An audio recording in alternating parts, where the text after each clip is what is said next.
Waduh, pemirsa agak takut-takut juga ya ngajakin main burung unta. Nah, kali ini saya sudah ada di Taman Gurun Putih Lestari di kawasan Janto Aceh Besar. Nah, ini merupakan salah satu tempat konservasi baru yang mengumpulkan hewan-hewan langka koleksi dari salah satu pecinta hewan di Aceh Besar.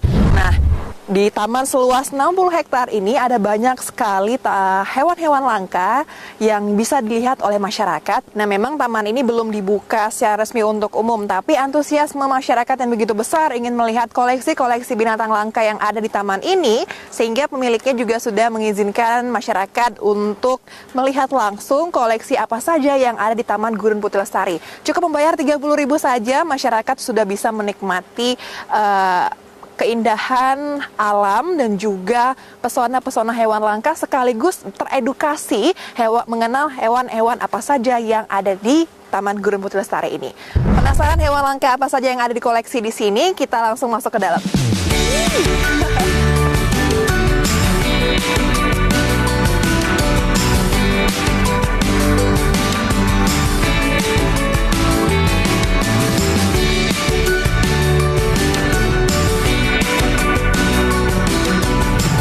Nah, pemirsa, untuk berbincang lebih lanjut tentang Taman Gurun Putih Lestari ini, saya saat ini sudah bersama dengan pemiliknya. Sudah ada Tengku Abdul Hafid Al-Fairusi Al-Baghdadi di sini yang akrab disapa Cut Fit. Assalamualaikum, selamat siang Cut Fit. Waalaikumsalam, siang. Ya, Cut Fit, sebenarnya kalau untuk Taman Gurun Putih Lestari ini awalnya itu kenapa sih? Karena hobi melihara hewan atau kenapa nih, Cut Fit? Saya hobi. Memang saya dari kecil memang pencinta binatang. Saya nggak ada niat untuk buka ini untuk masyarakat. Yang awalnya saya memang pencinta binatang. Jadi saya banyak satwa di rumah yang begitu banyak. Jadi akhirnya kalau saya ingat nanti kalau saya mati kayak mana. Jadi saya harus bawa binatang ke ini. Jadi kebetulan ada tanah orang tua saya yang kosong. Akhirnya saya pagar tembok 60 hektar. Ya akhirnya semua binatang saya bawa kemari. Jadi saya bukan untuk umum. Akhirnya ada support dari teman-teman untuk kita buka aja untuk umum nanti kalau udah siap. Ya kalau memang ini tujuan semua teman-teman saya, ya akhirnya saya setujui untuk membuka untuk umum. Berarti memang konsepnya dari awal tuh untuk koleksi sendiri gitu ya, Cut Fit ya? Iya. Tapi kalau misalnya kalau kita lihat kan sekarang ini dekornya udah megah banget nih, udah segala taman bunganya. Ini kenapa nih kemudian diciptakan juga seperti ini? Nggak ada niat, cuma memang saya suka sama bunga, suka sama alam, suka sama binatang. Jadi saya padukan biar bagus. Jadi kalau ada teman-teman saya nanti, ya bisa datang kemari, bisa foto-foto, menikmati alam. Jadi saya untuk memberi contoh untuk orang Aceh yang bahwa kita harus melestarikan alam dan melestarikan satwa langka. Kayak gitu.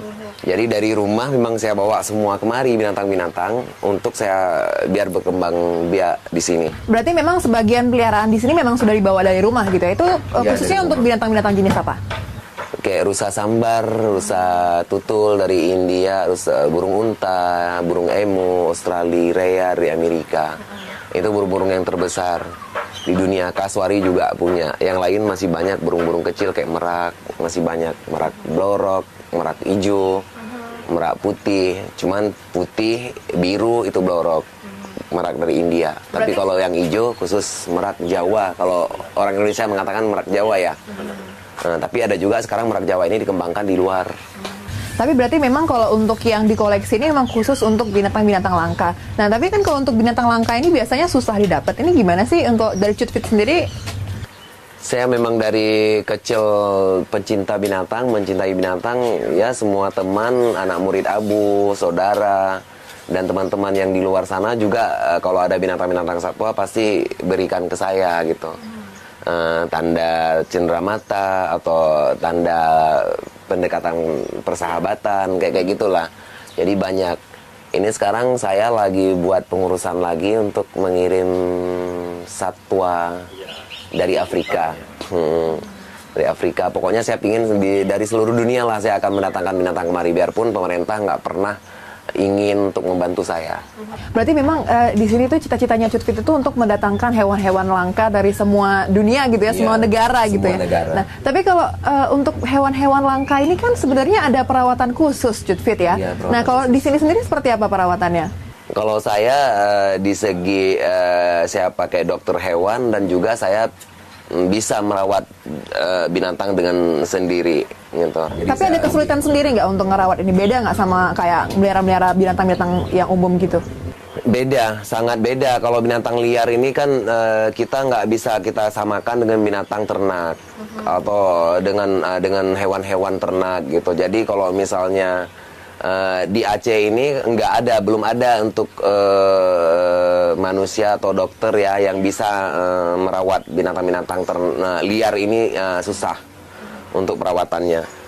Biarpun saya udah pakai beberapa dokter, tapi belum ada kepuasan batin saya tentang perawatan atau medis ya Walid. Nah kalau kita lihat kan masih ada beberapa yang dibangun, kemudian juga masih ada dipunggah. Ini sebenarnya untuk rencana pengembangan taman ini sendiri seperti apa? Nanti kita juga ada wahana di sini kan, wahana kolam renang. Kita kan harus mengikuti syariat Islam. Nomor satu kan saya harus menjaga keturunan saya, abu, kakek ya kan yang membawa ajaran Islam ke Aceh dan tersebar ke seluruh Indonesia dan tersebar ke seluruh Asia Tenggara ya Walid, gitu. Nah, Cipit, mungkin kita pas terlalu luas ini kebunnya kita sambil jalan-jalan mungkin ya ngobrolnya ya. Oke, langsung.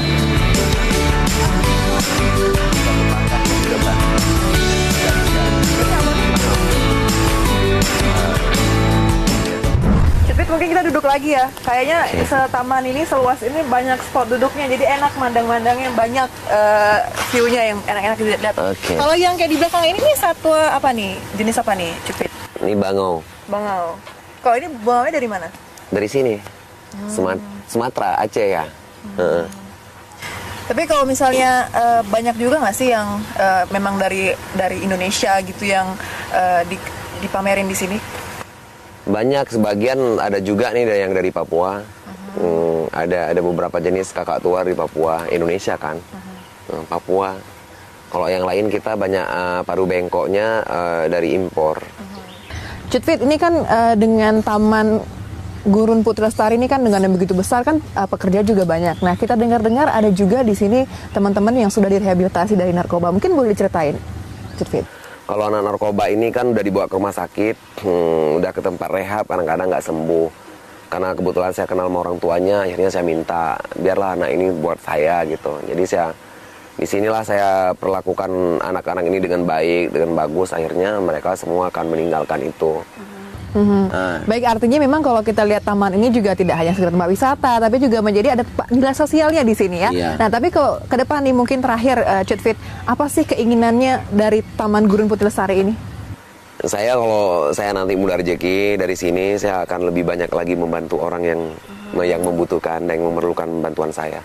Itu aja, saya lain enggak, karena kan kalau duit biarpun sedikit saya sudah punya. Cuman saya kan tidak seharusnya saya mikir hidup-hidup, saya kan harus mikir kemati. Kalau tanpa kebaikan, kematian ini kayak mana? Jadi akhirnya saya lebih bagus saya berbuat sosial untuk banyak orang. Saya dan nggak memandang agama siapapun. Kalau misalnya aku meninuku meliadin agama siapapun, aku tetap baik dengan agama apapun. Tetap baik. Kalau orang tuh baik, ya aku baik. Yang penting kita saling menghargai agama masing-masing. Baik, artinya juga menjadi sumber kebaikan lah untuk semua dari Taman Gurun Putri Lestari. Baik, terima kasih Cutfit dan pemirsa, demikianlah perbincangan kami dari Taman Gurun Putri Lestari Janto Aceh Besar. Kita kembali ke studio.